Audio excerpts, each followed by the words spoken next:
네, 할렐루야. 오늘 수요일 날 하나님께서 우리에게 주신 말씀입니다. 고린도전서 4장 14절에서 16절입니다. 267쪽이에요. 고린도전서 4장 14절에서 16절 같이 한 목소리로 읽겠습니다. 시작. 내가 너희를 부끄럽게 하려고 이것을 쓰는 것이 아니라 오직 너희를 내 사랑하는 자녀같이 권하려 하는 것이라. 그리스도 안에서 1만 스승이 있으되 아버지는 많지 아니하니 그리스도 예수 안에서 내가 복음으로써 너희를 낳았음이라. 그러므로 내가 너희에게 권하노니 너희는 나를 본받는 자가 되라. 아멘. 오늘 말씀은 사람들이 좋아하는 사람이 되라 라는 제목으로 말씀을 전하겠습니다. 철학자 아리스토텔레스가 이런 말을 했죠. 인간은 사회적 동물이다. 이 말은 인간들은 사람을 떠나서 혼자 살기가 쉽지 않다는 것입니다. 여러분, 나에게 천금만금이 있다 하더라도요, 혼자 사는 것은 그 의미가 없습니다. 아무리 좋은 일이 있고 기쁜 일이 있고 신나는 일이 있다 하더라도요, 혼자는 의미가 없습니다. 사람 때문에 기쁘고요, 사람 때문에 즐겁고, 사람 때문에 감사하고, 사람 때문에 위로를 받습니다. 사람이 중요하죠. 그런데 반대로 사람 때문에 뭐냐 그러면 상처도 받고요, 사람 때문에 배신도 당하고, 사람 때문에 많은 아픔을 겪습니다. 오늘 본문은요, 고린도 교회와 사도 바울과의 관계를 말해주고 있습니다. 그 고린도 교회 교인들이 사도 바울을 뭐라고 얘기하냐면은 신뢰하지 않아요. 노골적으로 바울을 무시하고 반대합니다. 자, 10절 한번 보겠습니다. 10절에 보니까 우리는 그리스도 때문에 어리석으나 너희는 그리스도 안에서 지혜롭고, 우리는 약하나 너희는 강하고, 너희는 존귀하나 우리는 비천하여. 이거 보십시오. 그러니까 계속 바울에 대해서 공격하니까 당신들은 위대하다, 존귀하다, 똑똑하다, 나는 비천하다, 보잘것없다, 그렇게 얘기를 하더라는 것입니다. 계속적으로 바울을 모욕하는 거예요. 무시하는 거예요. 업신여겨요. 누가요? 고린도 교회 교인들이 그러더라는 것입니다. 여러분들 그 언제 속상할 때가 있습니까? 이럴 때가 있죠.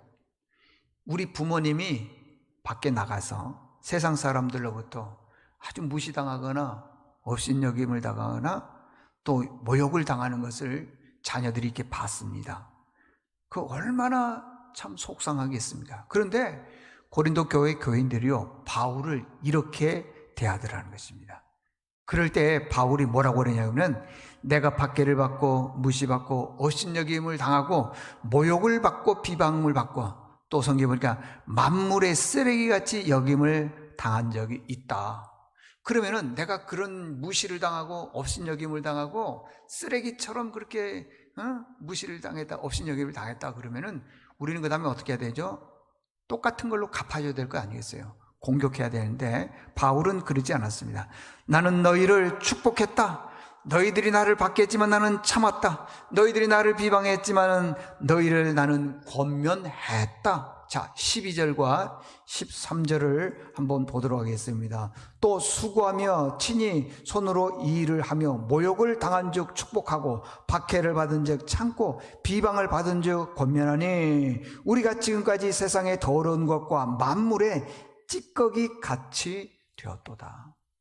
그러니까 이 고린도 교회 교인들이 말이에요, 바울 목회자죠, 바울에 대해서 그렇게 공격을 하더라는 것입니다. 그런데 이런 공격에도 불구하고, 대우를 받음에도 불구하고 바울은 고린도 교회 교인들을 어떻게 되느냐? 자녀같이 됐다 그랬습니다. 자, 억울한 일 당했을 때 우리가 어떻게 해야 될까요? 두 가지 인사이트 있습니다. 첫 번째는 여러분들 그 억울한 일 당했을 때요, 인격은 언제 나오냐 그러면 억울한 일 당할 때의 인격이 나오는 것입니다. 다시 얘기합니다. 인격이 언제 드러납니까? 좋은 일 있을 때는 드러나지 않습니다. 억울한 일 당할 때에, 무시당할 때, 사람들이 나를 쉽게 비방하고 욕할 때, 그때요 같이 쏘아붙이는 것입니다.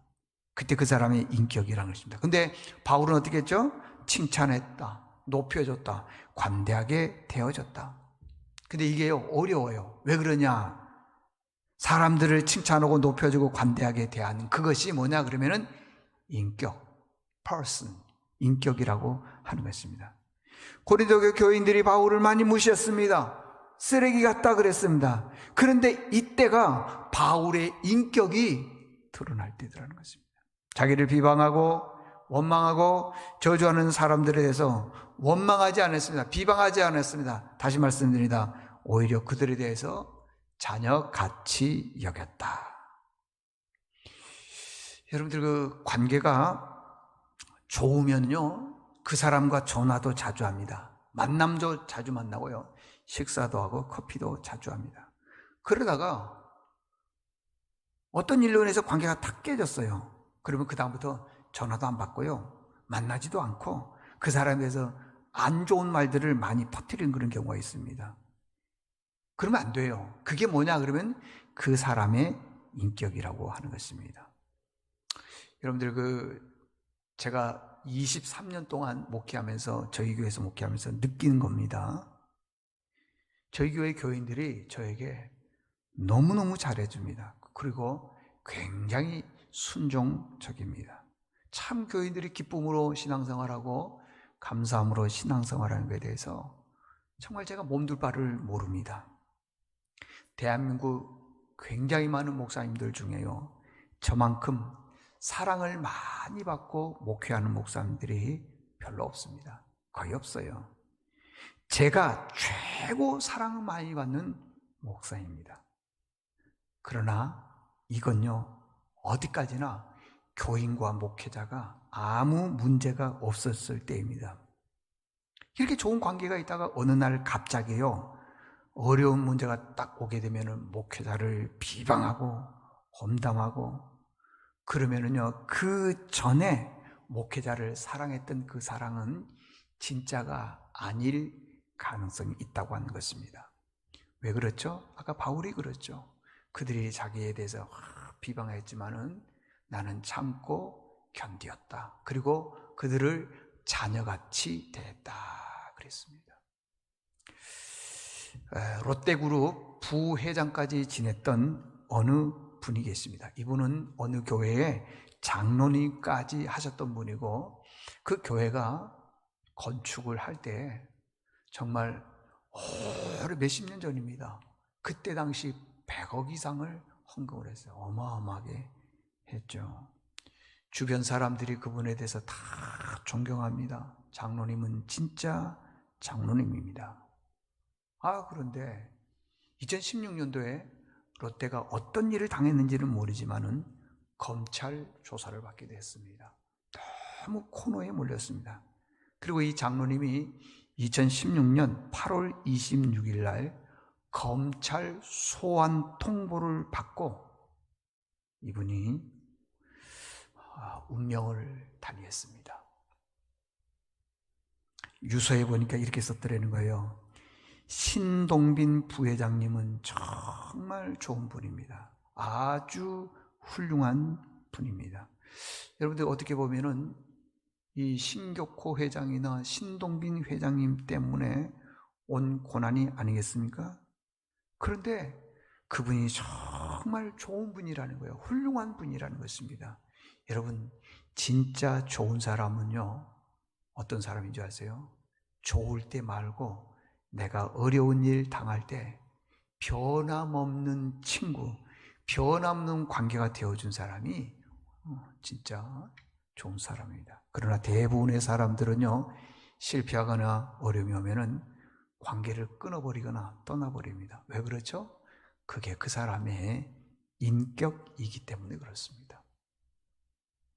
여러분들 절대 관계가 안 좋다고 해서 전화를 안 받거나 끊어버리거나 대화를 안 하거나 그건 그분의 인격이에요. 바울 보십시오. 자기를 쓰레기처럼 여겼다 그러잖아요. 비방하고 험담하고 욕했다 그러잖아. 그런데 나는 너희들을 뭐같이 되었다? 자녀같이 되었다. 그러질 않습니까? 여기 14절에 보니까 바울이 뭐라고 그러냐 그러면 다시 한번 얘기합니다. 내가 너희를 부끄럽게 하려고 이것을 쓰는 것이 아니라 오직 너희를 내 사랑하는 뭐같이요? 자녀같이 했다 그랬습니다. 우리도요 바울과 같은 인격을 가져야 됩니다. 그러면은 모든 사람들이 다 나를 좋아하게 되어 있다는 것입니다. 꼭 그런 좋은 분 될 수 있기를 바랍니다.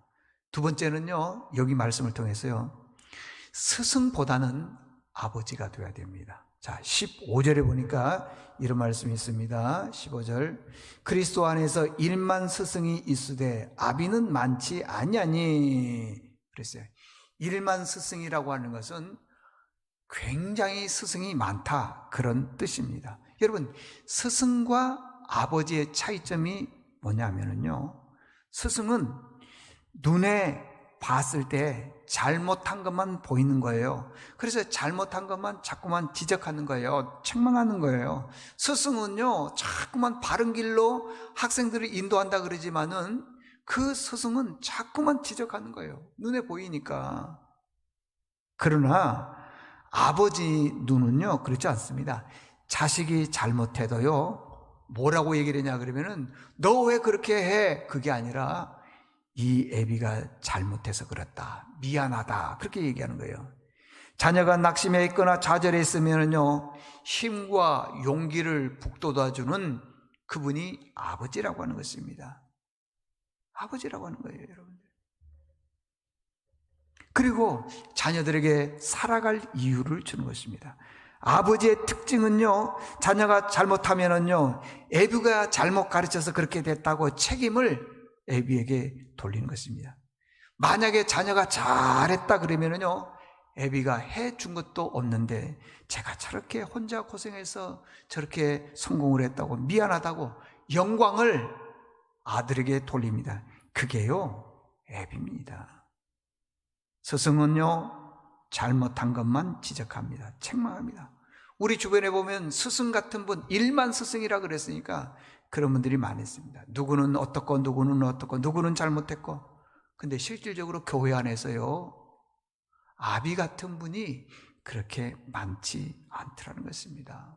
아비는요, 눈에 보이는 대로 책망하는 게 아니라 혹시라도 뭔가가 잘못됐으면 저건 다 내 책임이다. 누군가가 잘 되면은요, 저분 참 훌륭하다, 그렇게 얘기하더라는 것입니다. 우리는 여태까지 어떻게 살아왔습니까? 스승으로 살아왔습니까? 아버지로 살아왔습니까? 혹시 스승으로 살아왔은 분들은 이제는 아버지로 살아가야 됩니다. 자, 여기 16절 한번 보고 말씀을 정리하고 마치겠습니다. 16절에 보니까 그랬어요. 그러므로 내가 너희에게 권하노니 너희는 나를 본받는 자가 되라 그랬습니다. 여러분, 바울이 인생을 완벽하게 살아서 너희들 나를 본받는 자가 되라, 흠없이 살아서 나를 본받는 자가 되라, 그런 게 아닙니다. 바울에게도요, 많은 허물이 있었습니다. 성격도 급하고요, 용서할 줄도 모르고요, 관대함도 없었습니다. 완벽하게 살지 않았습니다. 그런데 왜 나를 본받는 자가 되라 그랬을까요? 그 뜻은요, 내 마음에 아버지의 마음이 있다는 거예요. 아버지의 마음. 여러분들, 우리 마음속에 아버지의 마음이 있어야 됩니다. 그래서 바울이 내 안에 아버지의 마음이 있는 것, 그걸 본받으라 그랬습니다. 자, 결론입니다. 사람은요, 누구나 좋은 사람 만나고 싶어 합니다. 나보다 낫고 나보다 인격적이고 좋은 사람을 만나길 원합니다. 그러나 여러분들, 내가 좋은 사람이 돼야지 좋은 사람을 만날 수 있습니다. 내가 좋은 사람이 아닌데도 좋은 사람을 만난다는 것은 그건 어렵습니다, 여러분들. 그러면은 좋은 사람이 되면 어떻게 됩니까? 신앙의 인격이 드러나는데, 언제 드러나느냐? 어려울 때. 그래서요, 잘못한 사람, 실수한 사람 있으면요, 덮어주고 또 위로해주고 격려해주는 것입니다. 그게요 인격인 것입니다. 그리고 또 한 가지는 우리가 여태까지는 스승으로 살아왔어요. 지적하고 잘못한 것에 있으면은 책망하고 그랬는데 이제부터는요 아버지로 살아야 됩니다. 그러면은 우리 주변에 있는 모든 사람들이 나를 좋아하는 거예요. 여러분들, 우리 인생에 나를 좋아하는 사람이 많이 있는 그런 삶을 살 수 있기를 바랍니다. 기도하겠습니다. 하나님 아버지, 오늘 고린도 교인과 사도 바울과의 관계를 봅니다. 고린도 교인들이 사도 바울에 대해서 무시합니다. 업신여깁니다. 그리고 사도 바울을 인정하지 않습니다. 그랬을 때 바울이 그들에 대해서 책망하거나 업신여기거나 무시하고 싸우고 그러는 것이 아니라, 나는 약하다, 당신들은 정말 강하다, 나는 지혜롭지 못하다, 당신들은 지혜로운 사람이다, 그리고 나는 만물의 쓰레기 같은 사람이다, 그렇지만은 내가 여러분들을 대하는 것은 자녀같이 대한다 그랬습니다. 정말 우리의 인격이 언제 드러납니까? 좋은 일이 있을 때는 잘 드러나지 않지만은 어려운 일이 있을 때, 고난당할 때 드러난다는 사실을 생각하면서, 하나님 아버지, 이제 이후로부터 우리의 삶이 스승보다는 아버지의 삶을 살아갈 수 있도록 도와주시옵소서. 나를 본받으라, 그 말은 내 마음에 아버지의 마음이 있기 때문에 그 마음을 본받으라 그러는 것이지, 내가 죄 안 짓고 완벽하게 살았고 흠이 없이 살았기 때문에 그런 것이 아닙니다. 오늘 말씀을 깨닫고 이제 후로 우리는 아버지 같은 삶을 살게 도와주시옵소서. 예수님의 이름으로 기도드리옵나이다. 아멘.